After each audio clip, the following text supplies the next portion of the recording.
At the head of these steps sits St. Peter's Church, one of the oldest churches in the Western world. Bermuda's first court was held here in 1616, and the first session of Parliament convened on this site 4 years later. On the journey to New World expansion and Bermuda's development, St. Peter's is a notable landmark. Its graveyards have a distinct characteristic, one that underlines the island's legacy of slavery.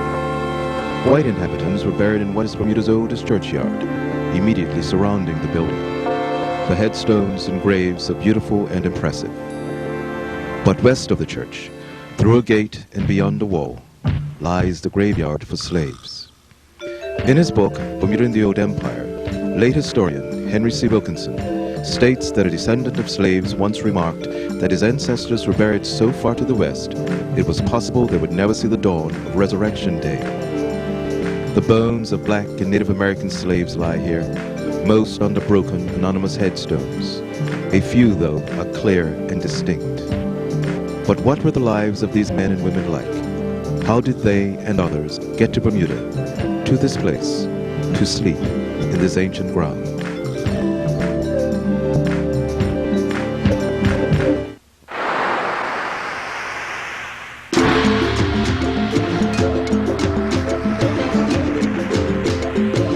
Oceans and seas have for centuries been arteries for exploration and trade. A trade that beginning in the 15th century included not only silk, sugar, and gold, but Africans. As early as 1444, the Portuguese imported the first African slaves into the colony of Madeira, off the west coast of Morocco. Alongside slaves from Eastern Europe and the Canary Islands, Africans worked Madeira's sugar plantations. In 1562, English navigator Sir John Hawkins became the first English slave trader, transporting slaves from West Africa to the Spanish West Indies. One of his notable investors was Elizabeth I, Queen of England.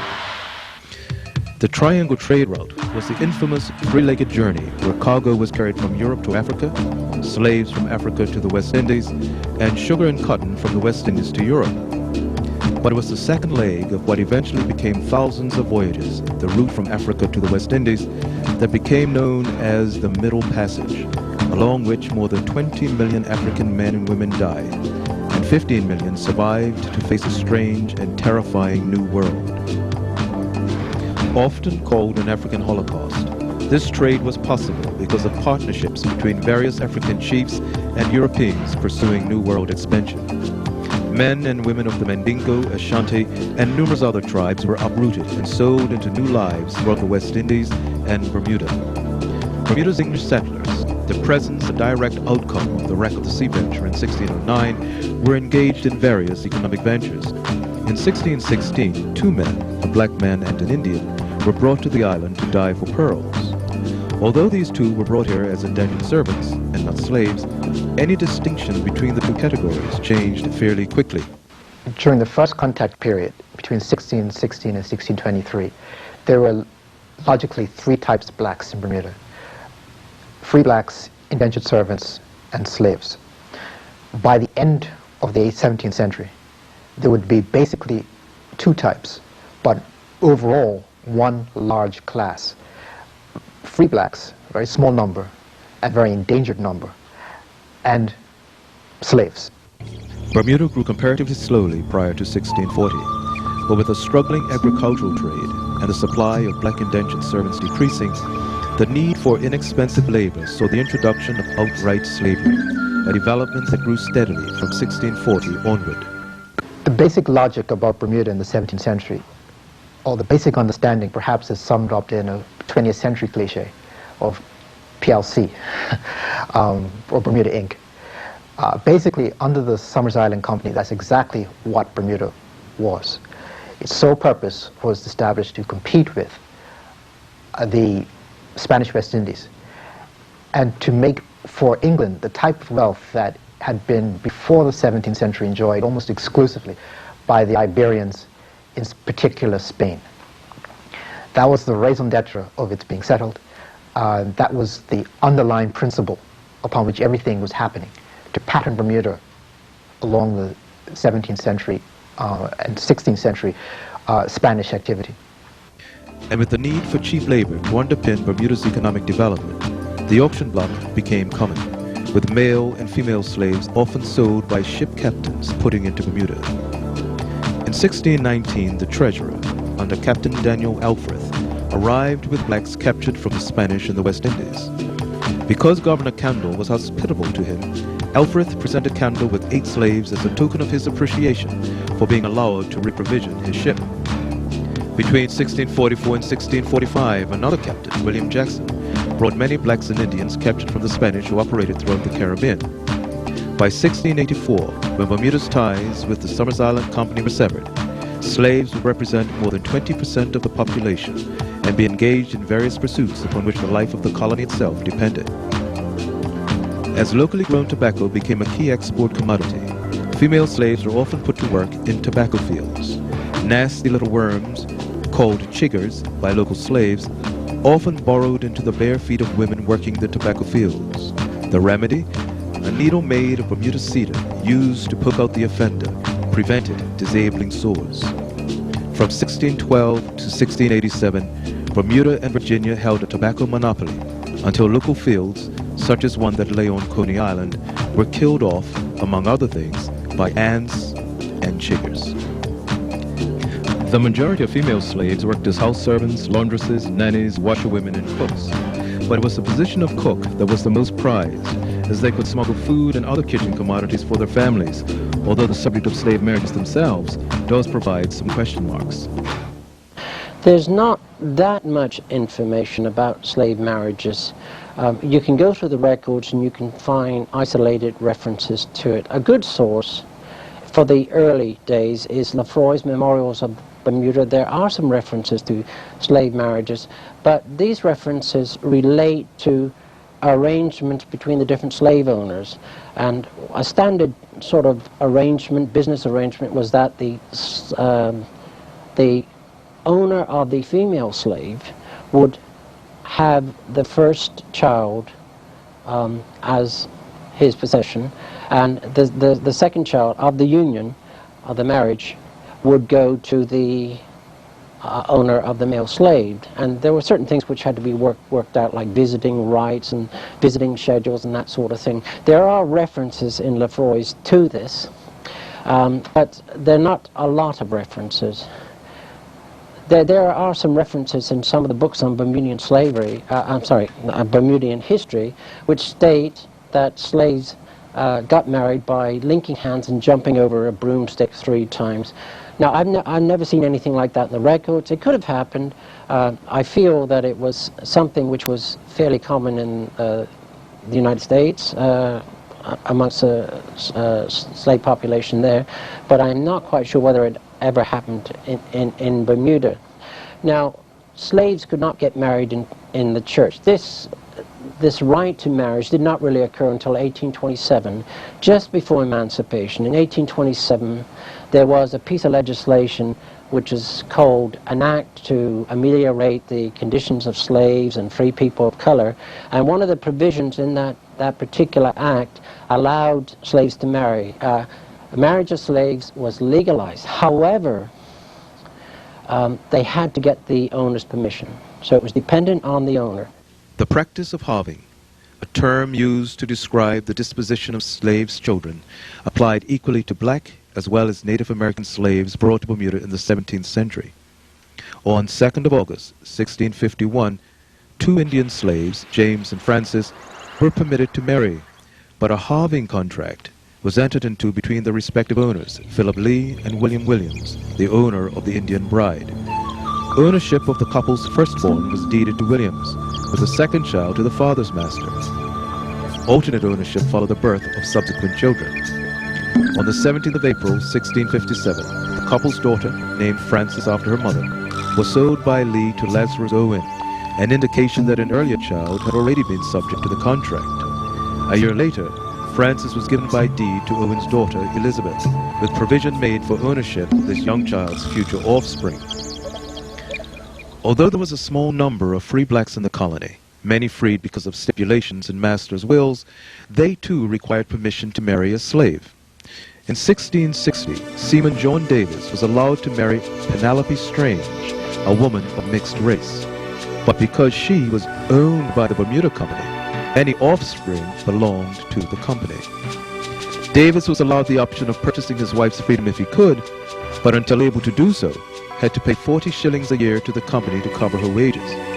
By 1663, because of a number of such marriages, it was decreed that any free-born subjects presuming to marry or have commerce with any Negroes, mulattoes, or mustees were to be subject to the colony or banished. Inevitably, conspiracies to revolt and escape continually arose throughout the 17th century. In autumn of 1656, more than a dozen men met secretly, planning to attack and kill the English slave owners. But 3 men, fearful of the consequences of failure, lost heart and told of the plot. By early winter, all of the men had been captured, tried, and sentenced. 9 were found guilty, and the 2 leaders, Black Tom and Cabalacto, were hanged. William Force, a freeman, refused to confess and was reprieved by Governor Josiah Foster, who on 6th of November 1656 issued a proclamation banishing all of Bermuda's free blacks to the Bahamas. From 1656 onward, at the time when there's this greatest attempt to diminish the rights of large numbers of blacks, one has a conspiracy, which I believe was the result of these events, these effects, result of these events. From that point forward, it's a very turbulent period because free blacks are now more or less out of the country or endangered, one of the two. So there's nothing to aspire to. There's only a continued condition of either a 99-year indenture or some form of servitude or slavery. Thus, in 1661, only 5 years after the first major conspiracy, another plot would surface, this time involving an alliance between black slaves and Irish indentured servants. In the 1650s, many Irish and Scots prisoners, captured as a result of Cromwell's military campaigns against Ireland and Scotland, were sent to Bermuda as convicts at large. Hated by the English, many mingled freely with blacks and Indians. Despite attempts at secrecy, the plot with the Irish was discovered. Governor William Sale, appointed in 1659, ordered a night watch throughout each parish by 2 deputies. All Irish and slaves were to be disarmed, and if 2 or more Irishmen or slaves were found together, they would be whipped from where they were found to where it was felt they should be. The plot died. Pivotal was also 1672, because that ended the, for lack of a better word, importation of blacks. The Somers Island Company began to feel that that was the result of these sudden conspiracies. We've got a large number occurring, and then argued that from that point forward, no blacks will come into the country. Blacks, or as they call the mulattoes or Indians, will be allowed into the country. Beginning in 1672 and spilling over into 1673, yet another plot was hatched. Part of the plan included 2 slaves on horseback dispatched to opposite ends of the island who would call for all slaves to rise and fight for freedom. The foot of the lane was designated the assembly point. Robin, a slave of a Mr. Barnes, informed on his co-conspirators, resulting in the rounding up of some 15 slaves who were placed in a jail in St. George. The punishment was severe. 5 slaves were branded on the face with the letter R, had their noses slit, and were whipped before being executed at the foot of the lane. The remaining slaves, except for Robin, were branded and whipped. Masters were required to post a bond that the slaves would keep the peace. After the 1673 conspiracy, the most stringent laws came into effect. Among them were those restricting blacks meeting together, traveling from parish to parish, and being engaged in commerce or trading. From those first few decades, when blacks began to be brought into Bermuda in greater numbers, slaves tried to escape. The earliest recorded attempt occurred in 1640, when a slave named Saunder, along with his wife and another slave, Gobongo, attempted to flee in a small boat. Unfortunately, all 3 were caught, with each sentenced to be whipped 39 times on their naked backs at the whipping post on the square in St. George's. Earlier that same year, the first interracially planned escape by boat was undertaken by 5 men: Black Will, slave, Edward Godwin, Robert Bishop, Edward Vincent, and John Hopkins. Breaking into several houses, the men stole clothing, cooking utensils, muskets, and later a boat, oars, canvas sheeting, and hooks and lines for catching fish during their planned voyage across the ocean. This escape plan failed.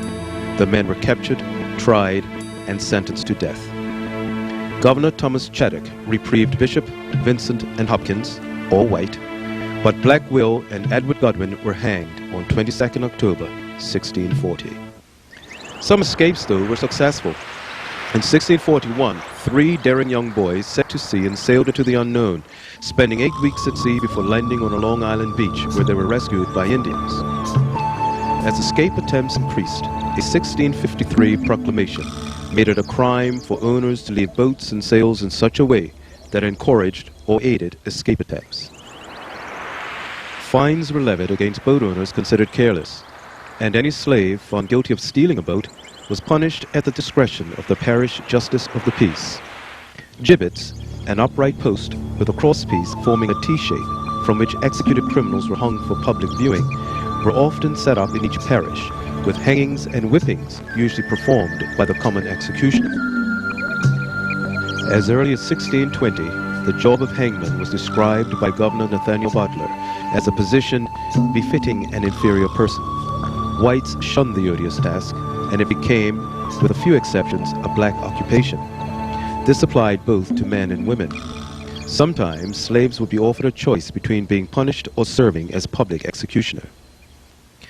In 1648, a slave woman, Black Moll, was found guilty of stealing various items, among them 2 aprons, 1 waistcoat, a petticoat, purse, and pincushion.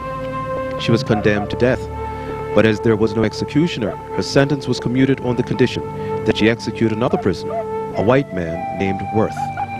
In the interests of self-preservation, Black Moll accepted the job.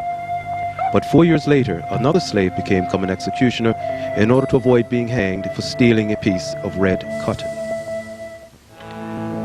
Conditions in 17th century Bermuda were, for both white colonists and slaves, a constant struggle for survival. Strict laws and brutal punishments were common. However, as the latter part of the century drew closer, black men more and more became key participants in expanding maritime-based pursuits. By the end of the 17th century, they were engaged as seamen, whalers, privateers, and pilots as the economy shifted from a faltering agriculture to the sea. By the second half of the 17th century, agriculture just slipped into decline, and Bermudians became more involved with seafaring activities. Now, what brought this about more than anything else was the establishment of the salt trade in the Turks Islands, and that started in 1678. As a result of the salt trade, Bermuda became engrossed in seafaring activities. They became shipbuilders. They were involved in the carrying trade, trading along the east coast of the North American continent, the West Indies, known as the triangular trade. And the basis of this was the salt trade. And this was the buttress of Bermuda's economy up until, I would say, the turn of the 19th century, at which point the Turks Island slipped out of Bermuda's control and came under the control of the Bahamas government. Turks Island, lying to the south, were settled by Bermudians in 1678. Raking or gathering salt at this island provided one of the few commodities that opened a viable international trade. During winter, Bermudian ships filled with white workers and black male slaves sailed to Turks Island, and over the years the number of people involved ranged between 1 and 2,000. Despite harsh conditions, in 1701 some 500 men, women and children, including slaves, were settled on Turks Island. Bermudian sloops sailed to the island, loaded the salt gathered by salt rakers, and carried it to Jamestown, Philadelphia, Boston, and New York. In these ports, the salt was traded for grain, saltfish, and various necessities. If the weather was bad during the voyage northward, the sloops would put into Bermuda, where the salt was stored in local cellars until early fall. But Bermudians on Turks Island were often subjected to Spanish attacks. In 1710, following a Spanish raid that captured the island, an expedition led by Louis Middleton retook Turks Island.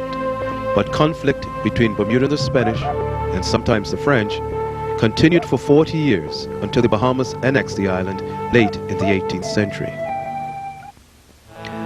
That primary focus on the salt trade, along with other trading endeavors, saw the establishment of several shipyards. The North Shore, from Devonshire to Bailey's Bay, proved ideal for building and launching ships.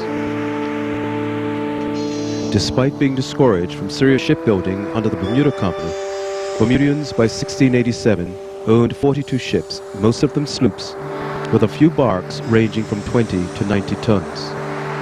The British Crown had taken over the island in 1684, and by 1690, Bermudians were granted the right to not only build boats for whaling, but larger vessels for trade.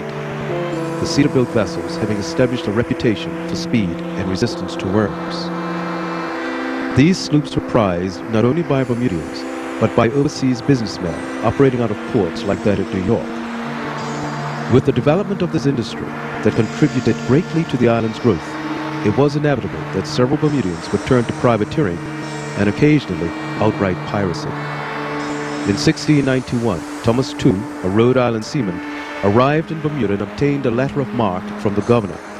This letter, or document, constituted official permission for Tew to engage in privateering activities. Given the job of capturing a French trading post on the River Gambia in Africa, Tew sailed from Bermuda on the ship Amity, along with another vessel from which he soon became separated. Once at sea, Tew proposed a completely different expedition to his crew, an expedition he claimed would make them all rich. The crewmen, comprised of both black and white seamen, readily accepted Tew's offer, and on this solid agreement, Tew ordered the pilot to take the Amity around the Cape of Good Hope, up the East African coast, and toward the Red Sea. Tew's endeavor paid off. The Amity encountered a richly laden Arabian ship carrying 300 soldiers and a large cargo of gold and other bounties. Undaunted, the Bermudians attacked, swarming aboard the larger Arabian vessel, subduing the soldiers and capturing the ship. The battle was short-lived, and the Bermudians claimed a rich prize. The Amity then sailed for Madagascar, then known to be a pirate stronghold. Tew became friendly with Captain Mission, a well-known French pirate who had created a settlement on Madagascar called Libertatia, where there were no slaves and blacks and whites mingled freely. Tew and his crew launched several more pirate voyages until Tew himself chose to return to America. Interestingly, a number of the original Bermudian crew chose to remain in Madagascar, their proceeds from the several expeditions amounting to what was, for the times, a small fortune. And the Bermudian owners of the Amity, once paid their shares by Tew, were quite happy with substantial profits that made them wealthy men. Bermuda in the 17th century underwent many developments.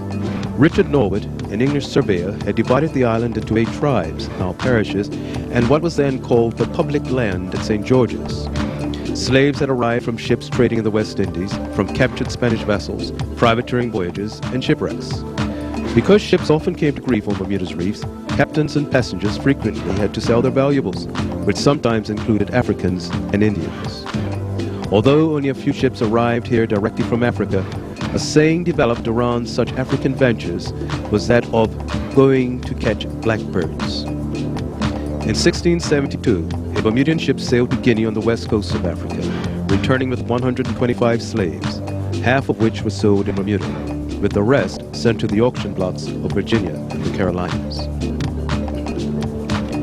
As the slave population grew, and following the slave conspiracies of 1656, 1661, and 1673, an act was passed in 1675 prohibiting the importation of Africans, mulattoes, and Indians. As early as 1637, Captains John Underhill and John Mason, mercenaries hired by the Dutch and English, had led a group of soldiers in a surprise attack against a Pequot village in Connecticut.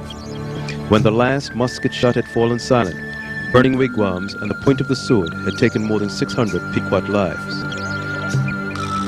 Although some of the Indian captives were exiled to Bermuda, they never arrived. Instead, they were sold in the Bahamas.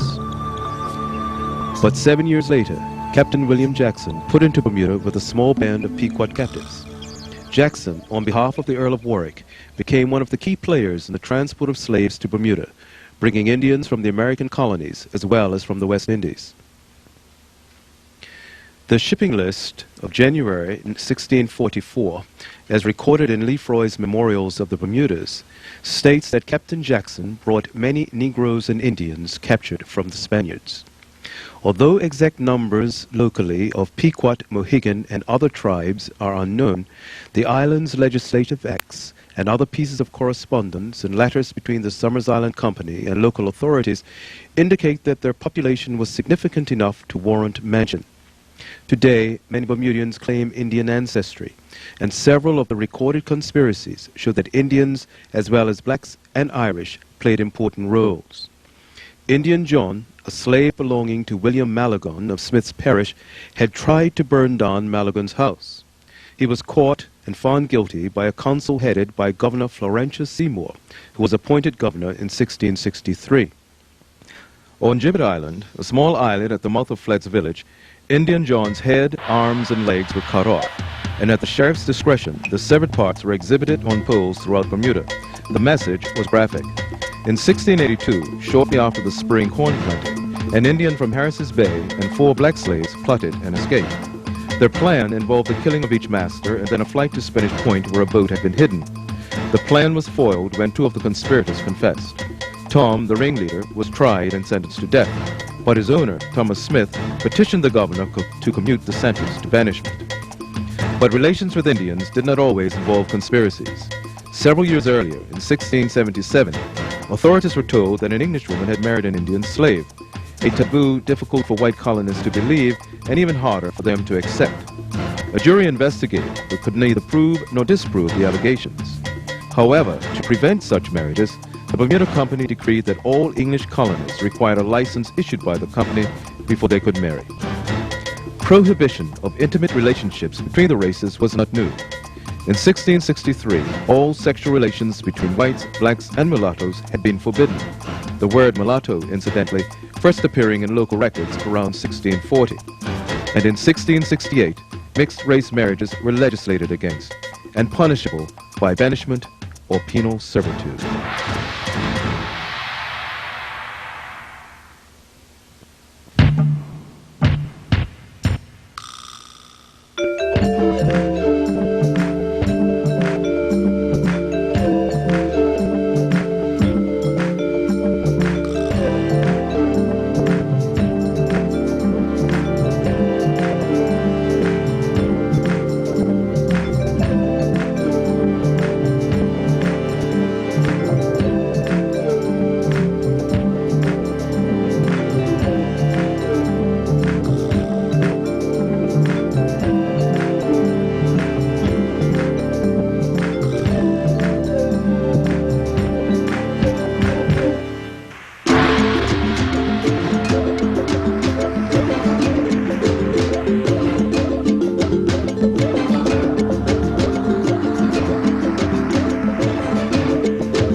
In the 18th century, free blacks remaining in Bermuda were largely subservient to the wishes of the white establishment. Following various conspiracies, free blacks were direct objects of suspicion and often were indeed involved in plots to revolt. For slaves, even achieving status of a free black depended on a master signing a deed of manumission, a document confirming that the slave was legally released from bondage.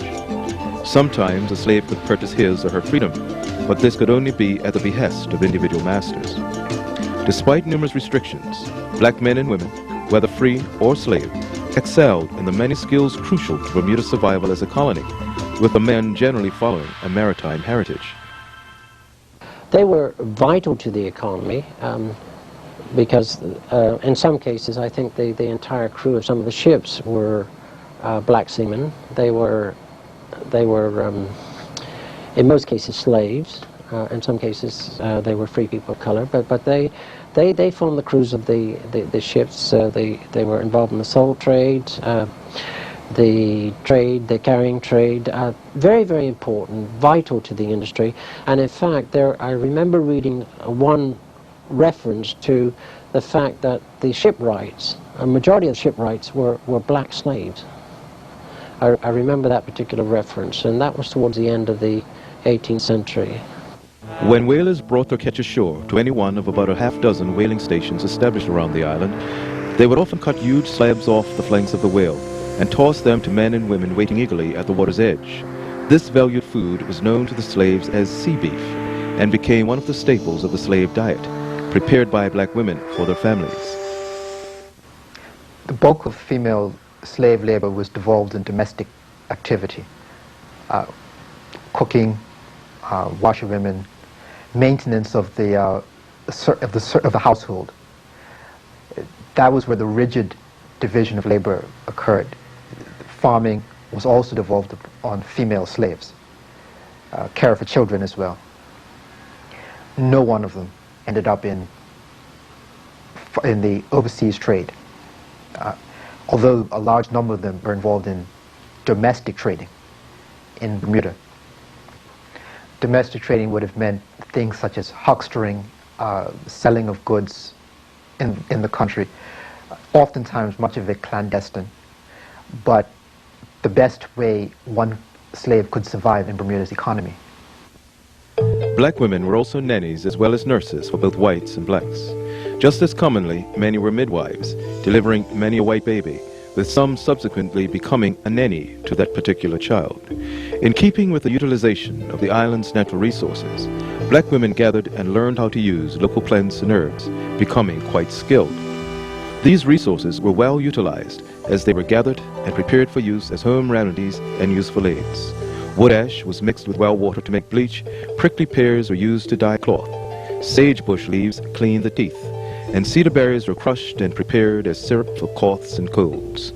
And these are but a few of the varied uses. Inevitably, slaves would put this knowledge of helpful and harmful plants to use in other ways. Between 1720 and 1730, white masters feared they would be poisoned, and there were many nervous discussions around what became known as an era of poisoning plots, where many whites died suddenly and mysteriously. It became common for masters to have all food sampled by a slave before they would take even one bite. A report to Whitehall stated that blacks have destroyed many of Her Majesty's subjects by poison, and many more are now lingering under that misfortune, whose lives are despaired of. The best known of the poisoning plots involved the infamous Sarah Sally Bassett. The story began just before Christmas on the 18th of December, 1729. Sally visited her granddaughter Back, who was a slave of Thomas and Sarah Foster of Somerset. During that visit, she gave Back 2 rags, each of which contained doses of an unknown poison. One dose was put in the slats of the kitchen door, and anyone passing and breathing the powder was made seriously ill. The other dose was put into the Fosters' food. Shortly thereafter, the Fosters became violently ill and hovered near death for several days. Back was also instructed to kill Nancy, a fellow slave who worked for the Fosters. On the 2nd of June, 1730, Sarah Bassett, owned by Southampton blacksmith Francis Dickinson, was arrested. Brought to court the same day of her arrest and charged with the crime, she pled not guilty. However, after an immediate trial and after testimony by 10 witnesses, including Beck, she was found guilty. On 5th of June, 1730, she was sentenced by Chief Justice William Otterbridge to be burned at the stake.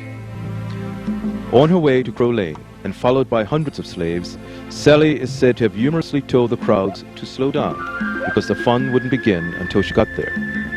The day was unusually hot, later giving rise to the expression Sally Bassett Day. And Sally, who always said she never deserved what was happening to her, continued to plead her innocence to the end as she was tied to a stake and the fire was lit. Legend has it that within Sally's ashes was a purple iris in full bloom, and today this flower is called the Bermudiana. Although now scant shadows of their former glory, cedar forests in the 18th century were valuable to the island's development. If one considers cedar to have been the soul of Bermuda's economic mainstay, then black labor was the sinew.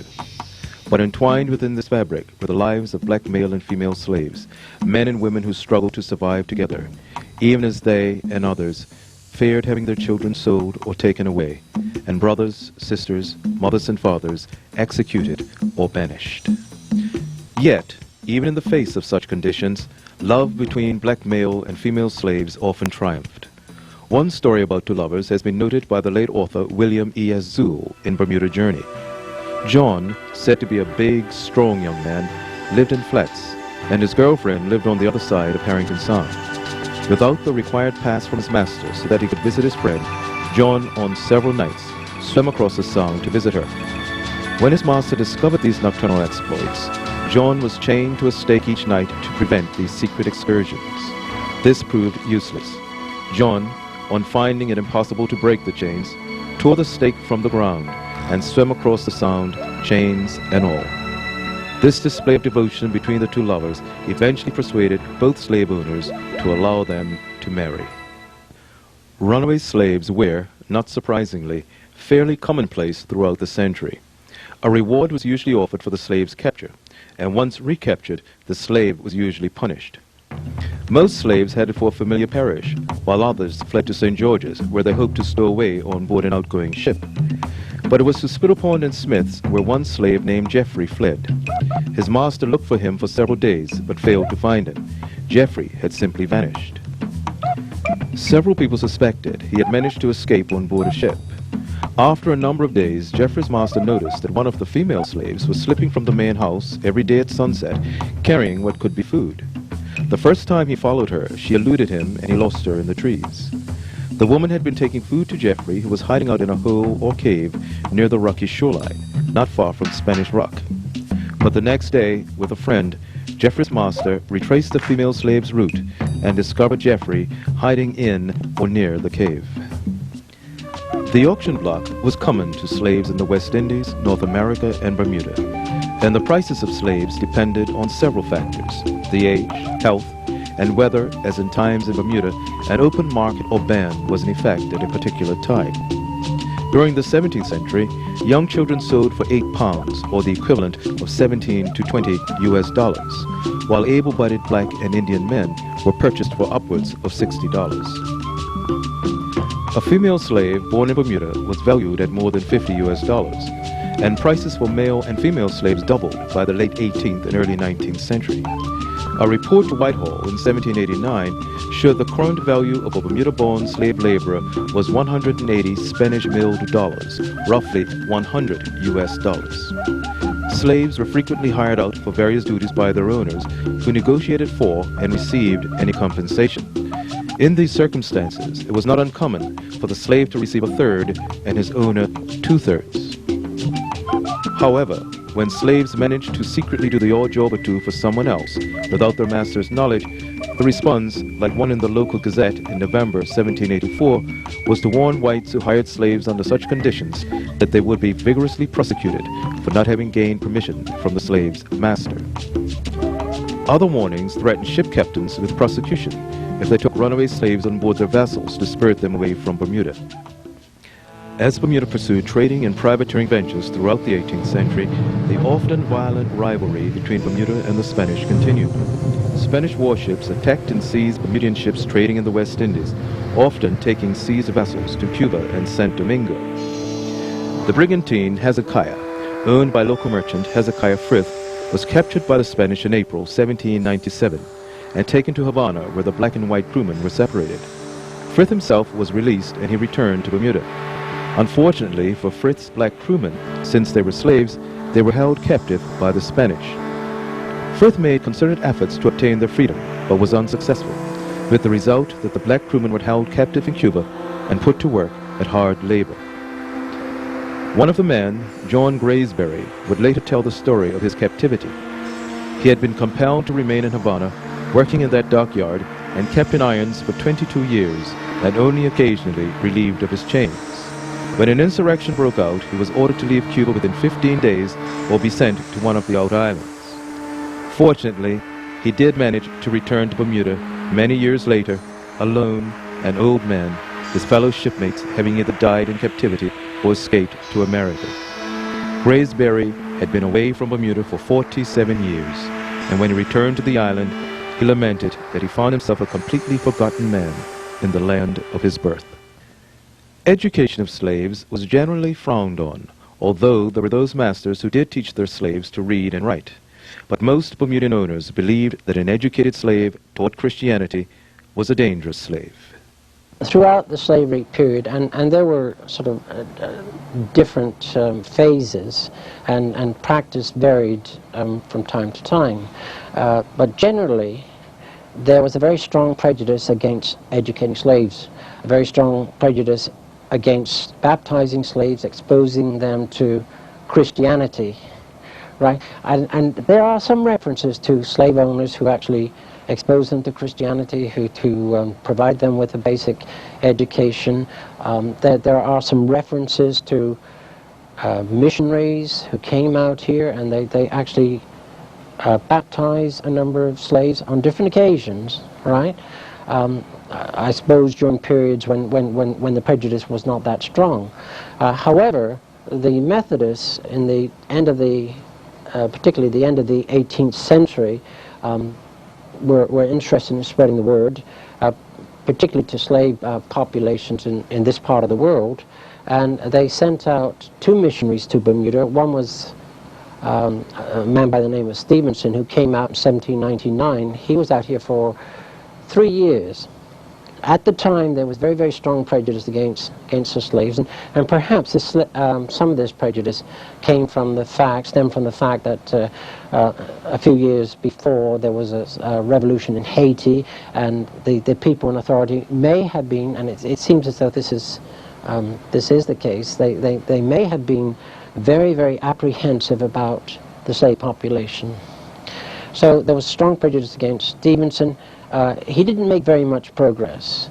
In fact, the authorities passed a law which resulted in his being imprisoned for preaching to the slaves. He was in prison for a period of, I think it was supposed to be for 6 months, and he was in prison for about 2 months.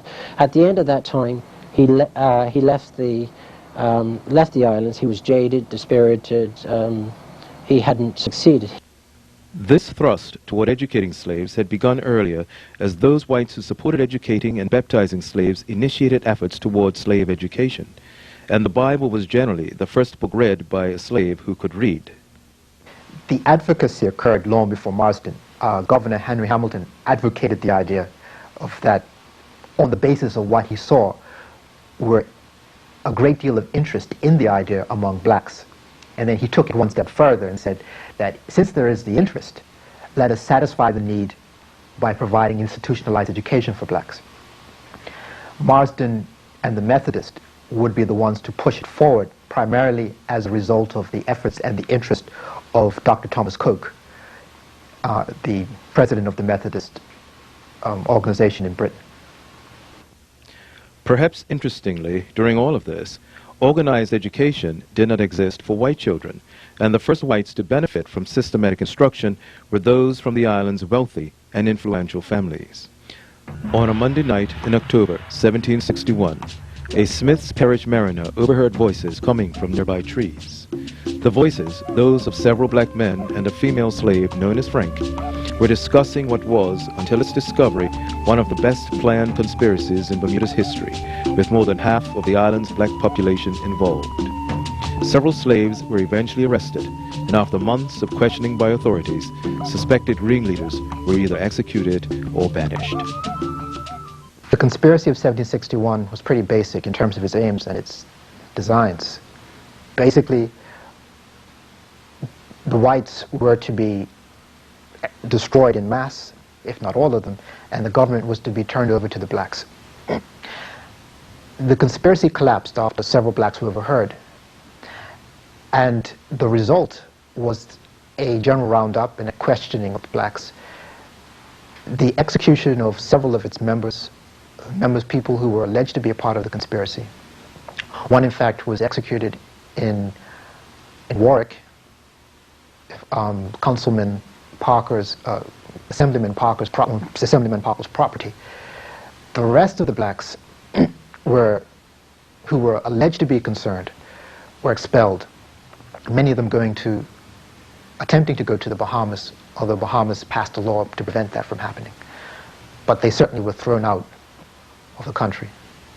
The aftermath of the conspiracy affected many of the island's free blacks, no matter whether they were involved in the conspiracy or not.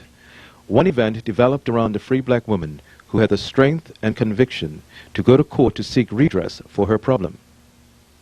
Perhaps the most interesting story of slavery concerns Rachel Fubler, a free black woman who lived in Bermuda roughly before the conspiracy of 1761. In the 1750s, her mistress freed her by deed of manumission. This was supported by William Popple. However, around the 1760s, the relatives of her previous owner made claims on her children. And in fact, one even confiscated the children. She submitted the application to Governor Popple's counsel, but before a decision could be made on it, news of the conspiracy emerged. So the government was distracted from her situation for at least about a year or two. When it finally came back to it, it was decided by the President Francis Jones Council. At the time, Popple was making his way back home and was preparing to leave and couldn't really deal with it. That in fact she herself was a slave, and that her claim to have the relative wife arrested was null and void, and that her claim for compensation was out of the question. And she was thrown with her children back into slavery. It's paradoxical, for at the time when she was being reduced into slavery, the government was obliged to recognize the rights of free blacks to live in Bermuda without threat of re-enslavement or expulsion. As Bermuda entered the 19th century, debate was continuing about making Hamilton the capital. The construction of the Dockyard, during which white convicts from England were used and housed in floating hulks, generated the largest military defense utilization of money, manpower, and materials in 19th century Bermuda. Local slaves, paid quarterly, were hired out by owners who received the money and had to sign for any wages the slave received. Black workers fell into several groups apart from Bermudian blacks.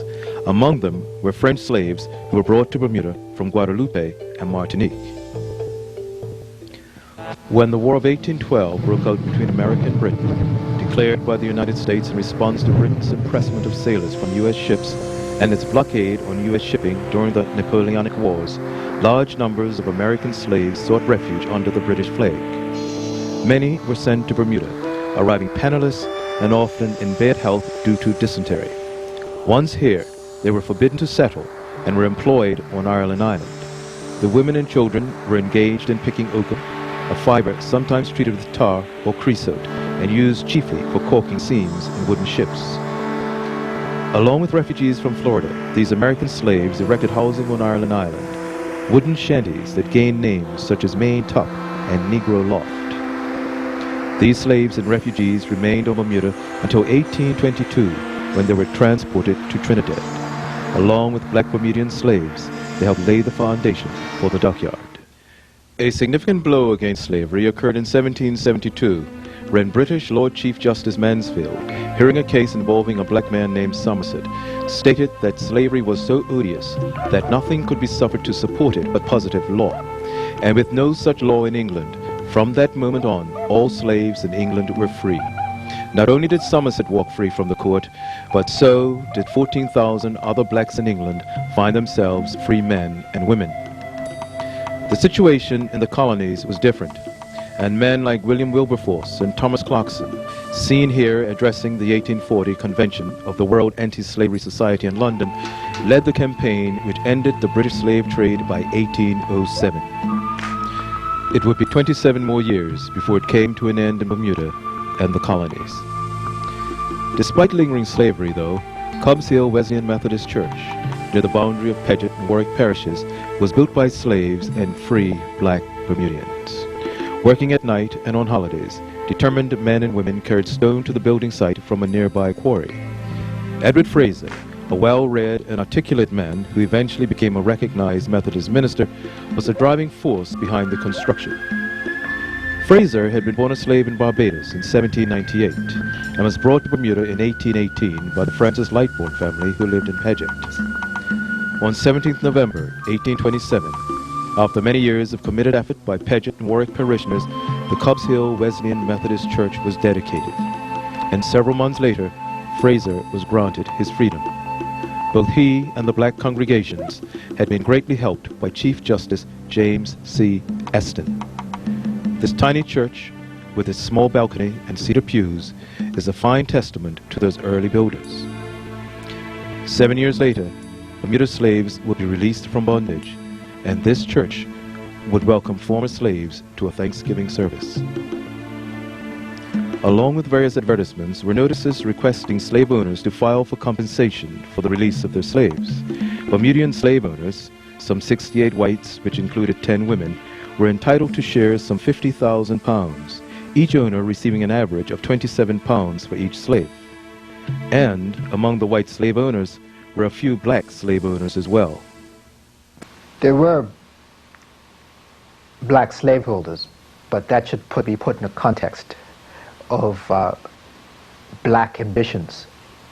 The process of becoming free lifestyle as the goal of life in Bermuda, entailed the ownership of other human beings at the highest level. So if you aspire to that type of lifestyle, it stood to reason that you would also aspire to the trappings, which included the ownership of another human being. Not all blacks desired the ownership of other blacks or anybody else, but a minority did. Small minority, but a minority. And I think it must be seen in that context of ambitions. In January 1834, 39 black men petitioned the House of Assembly on behalf of their families and other free people of color and blacks of the islands of Bermuda. The petition called for restrictions against the black population to be lifted, and that although blacks formed a large and useful portion of the community, they had long been subjected to many injustices. In answer to the lengthy and carefully worded petition, the legislature passed an act that implied blacks and free persons of color were to be given the same civil liberties as whites. But built into that 1834 act was a property qualification hindering blacks and poor whites from participating in politics and holding public office. Numerous clauses and subclauses guaranteed that Bermuda's power structure would maintain its status quo. But many white slave owners, mindful that impending freedom of slaves in the colonies had increased the value of slaves in the U.S., decided to sell their slaves to southern slave traders. Ships anchored off the North Shore waited to carry their human cargo away from the island and away from approaching freedom. According to the late Nellie E. Musson in her book Mind the Onion Seed, some slaves were marched at gunpoint to the Devonshire dock and flats, where rowboats carried them to the slave ships. But when, finally, on August 1st, 1834, some 4,000 black men and women woke to freedom, a massive weight lifted, and a people once considered chattel now had the right of personhood. At Pembroke Church, some 400 slaves gathered, and on St. George's Square, there had been 3 loud cheers by the crowd before everyone dispersed homewards, pondering the implications of the future. Blacks gathered in their hundreds in neighborhoods throughout the island, as they dressed in the finest clothing and marched from parish to parish carrying banners. Emancipation medals had been struck, but did not arrive until the end of 1834. One of these medals showed on one side a muscular black man standing on a broken cat o' nine tails, holding severed chains aloft, while on the ground near him lay broken handcuffs. It was and remains a powerful symbolism.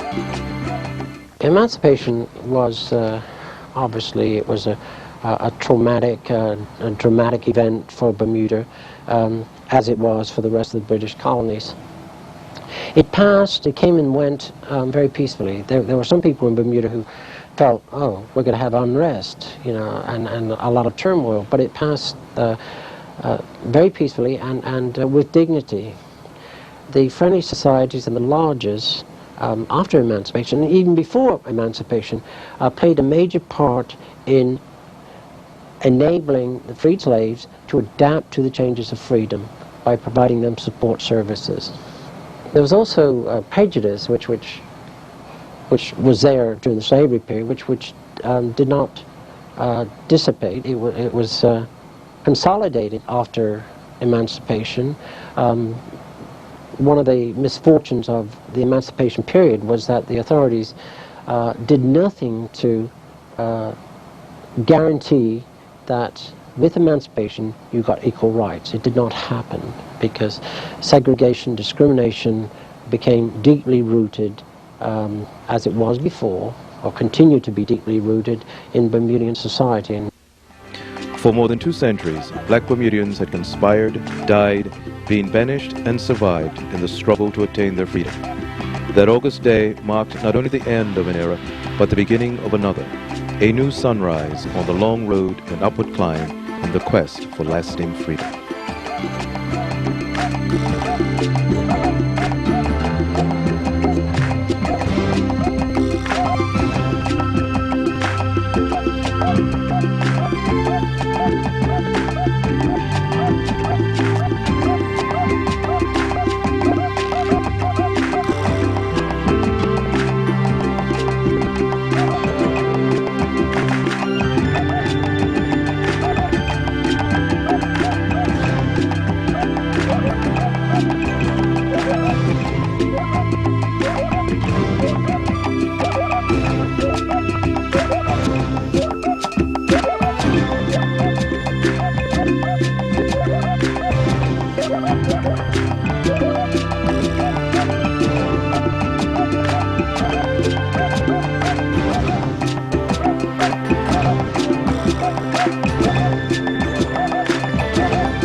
Good evening. Thank you for joining our panel discussion, the third part of the documentary series Freedom Quest, which will air again next week.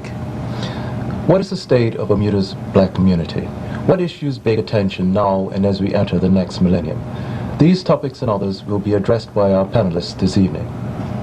On my right, Victoria Pearman and Dr. Roosevelt Brown, and on my left, Ernestine de Graaf and Craig Simmons. Now, we've seen the documentary Freedom Quest, and it deals with blacks in Bermuda from 1616 to 1834. So it looks at slavery during that period. But who were the Africans before slavery? What were their lives like? Who were they? Dr. Brown? Well, if you look at history, you're talking about periods like called civilian and the pre-civilian period, which is 25,000 BC. And then you talk about history records. And as the definition goes, it has to be some sort of records. And long before Homer wrote the Iliad and the Odyssey, which deals with European history, you had the African thousands of years dealing with history. For example, you see all kinds of mathematics books and saying, please do not print this or photocopy this without the consent of the author of the book. But you never see them give any credit to the Africans who created mathematics. That's a very bad situation. And the reason why I would say is because we don't come out of just slavery. We come out something far more superior than a slave situation. We come out something of organized people. You come out something of educated universities, institutions. If you look at all the books that are written by a number of people, past and present, you would see how African people lived long before the slavery. And you could name a few books. You could look at Arnold Diop's books. You could even Sir Wallace Budd, 17th century. You can look at Joseph Benjicana. You can John Henry Clark, Asa Hilliard. There are unlimited resources, and that would be my biggest. If I have to look at the present system of what was shown from 1600, I would say we should have really had something to deal with the periods long before the slave time. What were some of the learning centers? Oh, you can go back to, even if you look at the Timbuktu, which some people pass in just an expression. I've been to the ruins where they used to have the university. It's about 180 kilometers outside of Bamako, Mali. You can look at the Library of Thieves, which they destroyed, Thebes, which you had the Memphite drama, where their first library was created in Africa, in ancient Africa. You can look at the hieroglyphics today, which is amongst the pyramids, that if you can read them, because there are different forms of hieroglyphics, which will give you the stories, not just in the pyramids in Egypt, but also in Sudan and Ethiopia. These are many, many institutions which you can go today and see or read. I think Ruth raises an important point, that we shouldn't look at ourselves as being the descendants of slaves. Slavery is like a bleep on the screen, as it were. We do have a rich heritage. I'm reminded of the dedication in John Jackson's book, An Introduction to African Civilization. He says that this book is dedicated to all people of African descent, the entire human race. Because, of course, when you're looking at the evolution of our species, Homo sapien, it started in, with Tanzania, Kenya. So far, 3 million. Yeah. 3.5 years. So in many ways, our history is a history of people. And unfortunately, it's been sort of carved away. Many of our accomplishments have been erased. Alexander the Great, the Greeks have been given a lot of credit. And people like George James in his book Stolen Legacy make the daring statement that Greek philosophy is nothing more than stolen African philosophy. Yeah. And you get people like J.S. Mbiti looking at the origins of African philosophies and religions. I think it's instructive for people of African descent, in fact instructive for people in general, to understand those contributions. Because whites, of course, if they're looking at us as being athletes and entertainers, if that's the way we're viewed, that's going to skew and bias how they view us for the future. And you don't think that that today that we may be viewed as more than just athletes and entertainers? I think that's basically how we have been viewed, and I think still are viewed. It's expected almost that we can sing, everybody sings us, and we can play basketball. Then there's only certain types of athletics that we can do. We can't play golf, we're not the horse person or the swimming. We're simply the basketball, the football, and that sort of thing. And I think that's perpetuated to this day. Even some of our young people think that's all that they're good for, just to sing and play sport, and that's unfortunate because we do have a rich history of, like Craig and Bruce have said, of all sorts of aspects of life, and it's unfortunate that we've been made to believe that all we are good for is athletics and music. But do you Not think that they're bad. There's another component, something called a sanambana. You know what that is? Deals with the law. The first forms of law. I mean, of course, Pym's a lawyer. And when you look at the history of law, for example, King Ori was the one King Ori of Ethiopia, ancient Ethiopia, was the one who says things right and things wrong by order, otherwise law and order. Okay? So I'm sure she may have heard the term sanambana, which definitely comes out of the whole philosophical concept of law in Africa. But do you think that, though, that we're at a point now, as we prepare to enter the next millennium, that it's incumbent on us to get out our history, to deal with certain aspects within our own community, without even perhaps putting a great emphasis on what someone else may think about us? Don't you think it's important about what do we think about us, what do we tell ourselves, what do we tell our children? If our children don't know history, isn't it also the parents' fault? Absolutely. I think we've gotten to the point now, as we near the 21st century, on the eve of the 21st century, where we must retake the power to define who we are.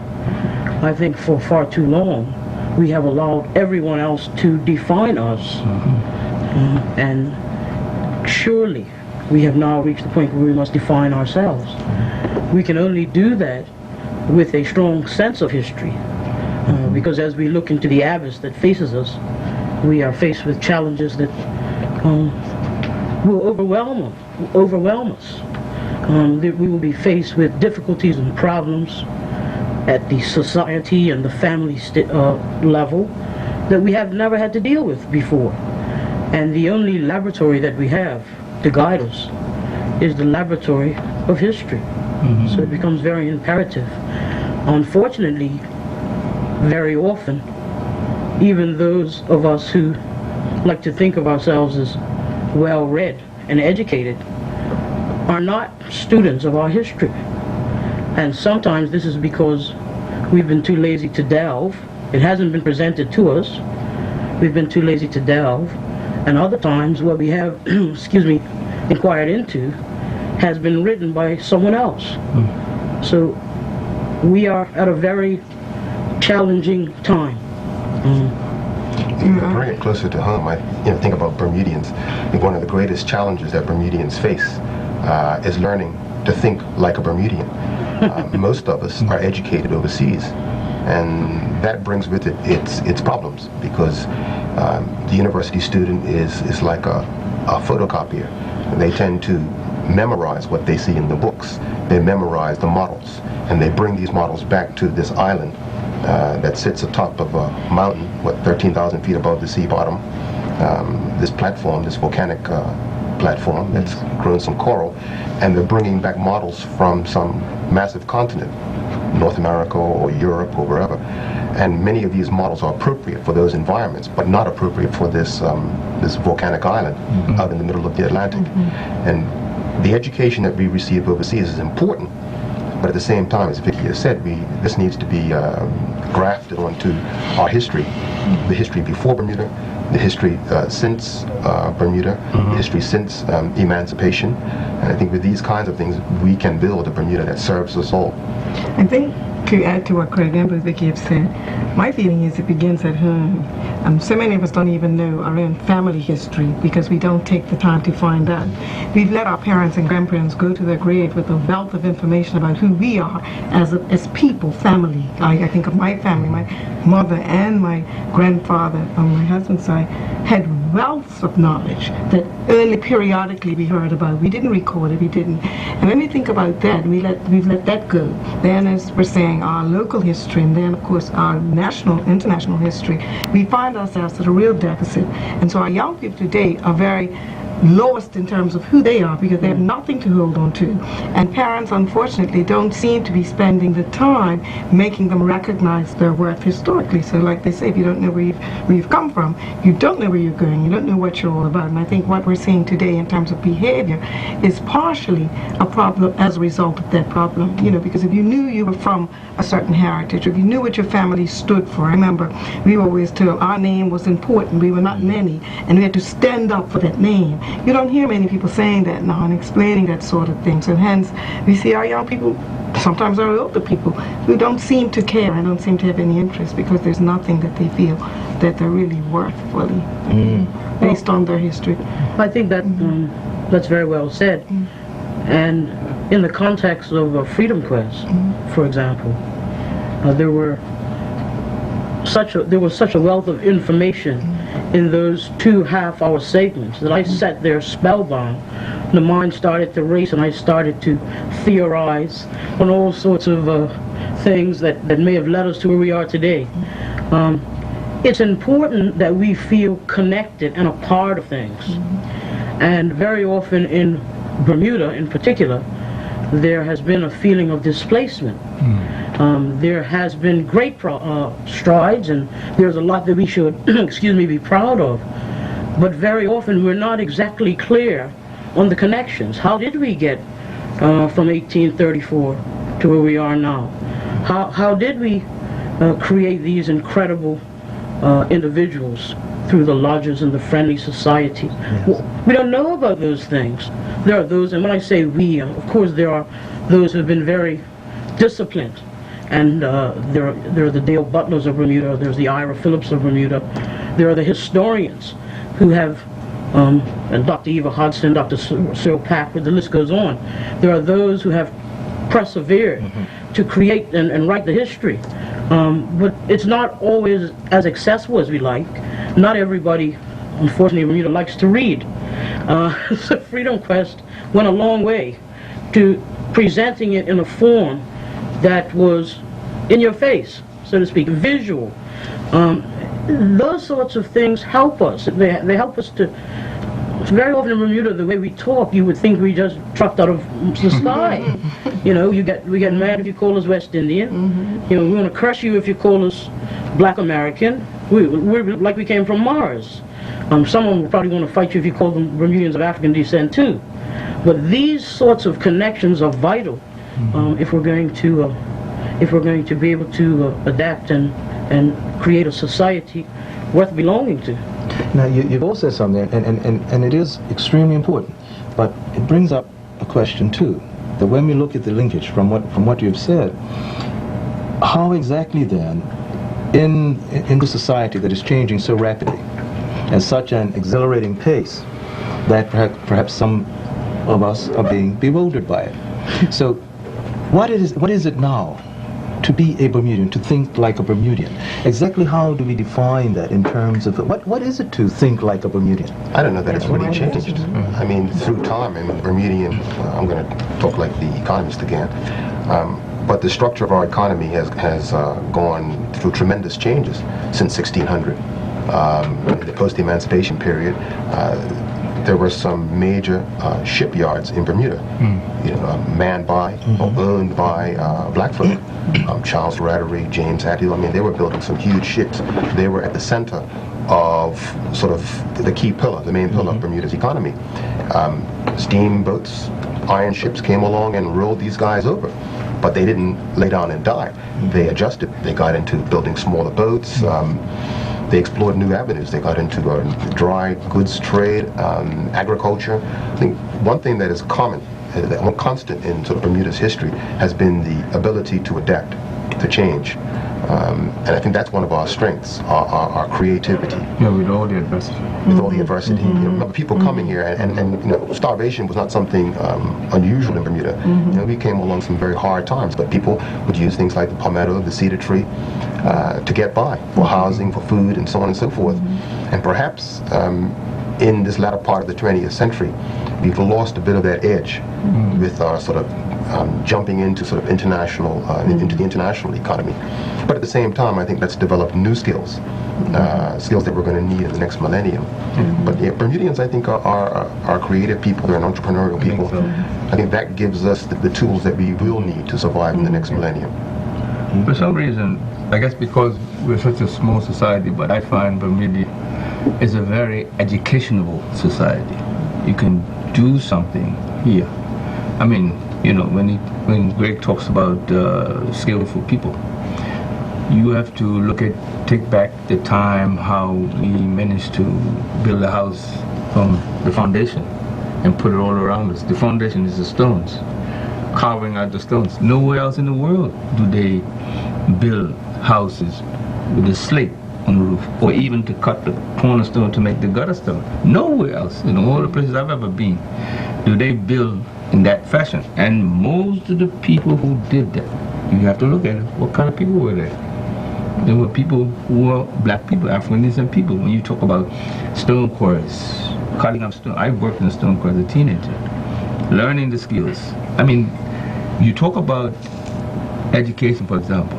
Look at the women who took on the self thing that I'm not even going to get married so that I can teach continuously, particularly in this black, and I'm talking about black society because that's all I know.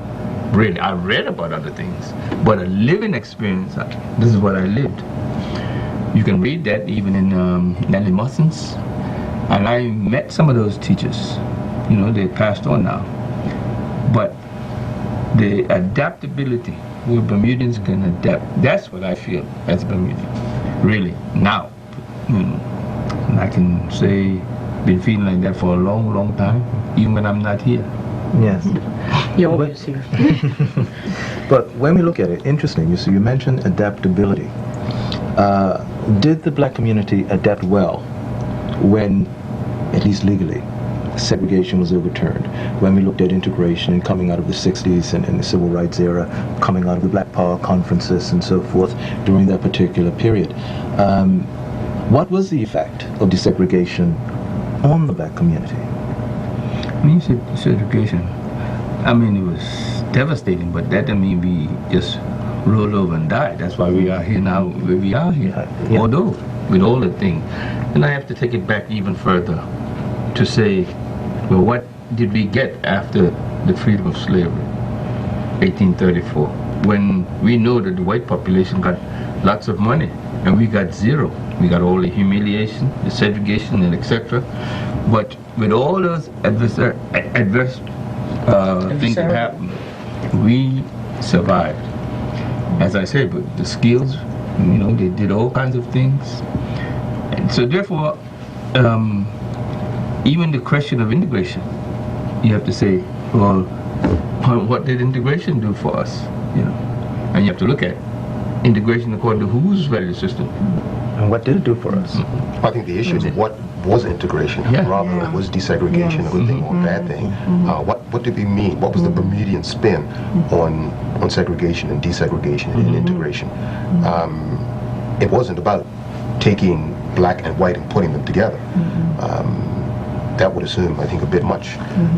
It was really about accommodating this sort of social progress that black folk were making.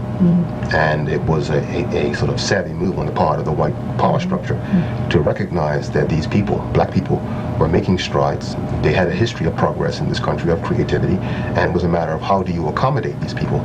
So it wasn't about integrating, it was about accommodation. And accommodation, I feel, on their terms. Right. It definitely wasn't a question of, let me see what you have to offer and you bring it to me and let's work it together. Right. It's you coming my way. Our schools, our kids went to their schools. They didn't come to ours.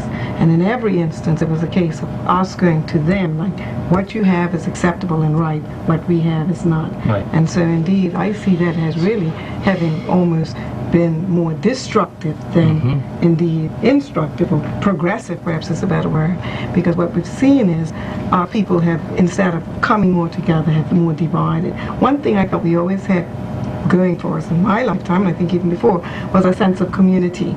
Roosevelt referred to building a house, and he was just referring to the actual physical structure, but we knew how to come together around building a house, around doing things. We always had a sense of community that we've sort of lost now, because I think we've adopted other ways, and those are the things that kept us. That was the strength that kept us together and allowed us to be creative, because we knew we could depend on each other to help each other get along. And I think this is something that we need to reinforce to our young people and try to, I don't know if it's too late to regain even for ourselves. Well, I think it's a vexed issue, and people will argue it for many hundreds of years to come, perhaps. But if we use history again as a laboratory, it may be instructive in this way. It appears to many that we achieved more, for example, economically, in the first 100 years after Emancipation than we have since. We appear to some to have made greater strides when we didn't have a lot of people walking around with degrees and fancy suits, when we didn't have access to high finance from the banks. I mean, you walk around this city of Hamilton, and there are buildings that are legacies to commercial men of the 1920s and 1930s. Joe, Darrell, Samuel David Robinson. Their buildings are everywhere. These were not just men who tried to have a mom and pop shop, even though that also must have been an incredible achievement in the day. These were men who competed as commercial men, not just amongst other businessmen of African descent, but Bermudian businessmen, period. How did they do that? How were they able to make those enormous strides? When those of us since the 1950s and 60s who if you listen to the propaganda at least, have had all of the advantages and don't seem to be able to make the same contribution, if I can use a... So why is that then? What happened? I'm wondering if it's a result of self-perception. We talked about this, our inability to define ourselves. I think in the post-emancipation period, it was easier for people of African descent to define themselves. They were on the outside, and if you were going to get on, there were certain occupations that were open to you. For example, in the post-emancipation period, piloting was a prestigious job held by many blacks. There's a story of one black man that was given his freedom by Admiral Maury, after whom Maury's Anchorage is named, because he was such a knowledgeable pilot. So we've been able to sort of survive in certain areas, I think, because hey, that's all there was. Nowadays, when we think about the future, there are a whole bunch of different occupations. Perhaps there's some confusion that's resulted from that. But I'd also like to say that at this point in time, I mean, we as a people, you can say, have power. So to look at the world through the lens of say, was it November 98? Or I don't think it's quite fair. One of the great challenges for black people in this country today is to recognize that they have power, they have legitimate power, and that they aren't a minority, because prior to November 98, I think black people in Bermuda thought that they were a minority. They spoke as if they were a minority.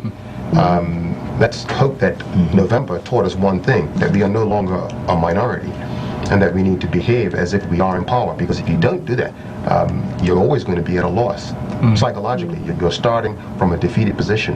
I think we have to recognize that we are victorious people. Our history speaks to victory, it speaks to creativity. So let's not behave as if we are down, as if we are these great victims. Believe in victory and keep that eye on the prize. I think that's most important. I think perhaps the arts are important here. I think the arts define a nation's soul. And I'm very pleased at what appears to be a resurgence in the arts in Bermuda. The poets are writing, the musicians are making music, the artists are painting, the actors are performing, and hopefully that will help us find our way and at the same time connect us to our past. In addition to that, there are the symbols that are all so important for a nation to feel those things that we were talking about before, our connection to the past so that we have anchors for the future. So we've looked at history. We've looked at some of the things that happened coming out of the Second World War, post-emancipation, and so forth. So when we look at all of that, how do we package it in terms of, if you will, a strategy for the future, whether it's economic strategy, survival of our community, social strategy, education? What exactly is the answer then, and where are we poised as we enter the next millennium? I think the first thing is part of this redefinition, being clear what it means to be Bermudian. And that's something no one else can tell us other than ourselves. Recognizing that we are in control, being proud of the accomplishments of this island, the infrastructure that's in place. And the greatest challenge, as far as I'm concerned, for the next millennium is learning to live within our environment. Dr. Brown is the qualified one to talk about that as an ecologist. But we need to move away from this idea of maximum sort of economic growth toward more living within ourselves and living within our community, which is what has been a part of our history. So building sort of models that will move us towards sustainable development, I think will guarantee posterity a reasonable life in this country. I think it's also, I'm sorry. Go ahead. No, please. I think it's also important to perhaps redefine or define our values in. I think we have to go back to our history, because that helps us define who we are. I'm very passionate around our young people, and I find that they do not have any beliefs. They don't have any values. We had values, or established values on beliefs. We all went to church, or we all did this, we all did that. We have not done that for our young people. I think we're part of that problem. I think it's going to be very important that we redefine for them, or allow them to look at what's important, what's valuable, what do they need to hold on to, so that as they go into the next millennium along with us, but of course we will be, just by virtue of age, perhaps going off the scene. We want them to be able to pick up the ball, if I can use that terminology, and go with it. But they will not be able to if they don't have a strong value system. And I believe that value system is based on spiritual, mental, and physical. I think the three of them are important. The panelists want to thank you for tuning in to this panel discussion, and good night.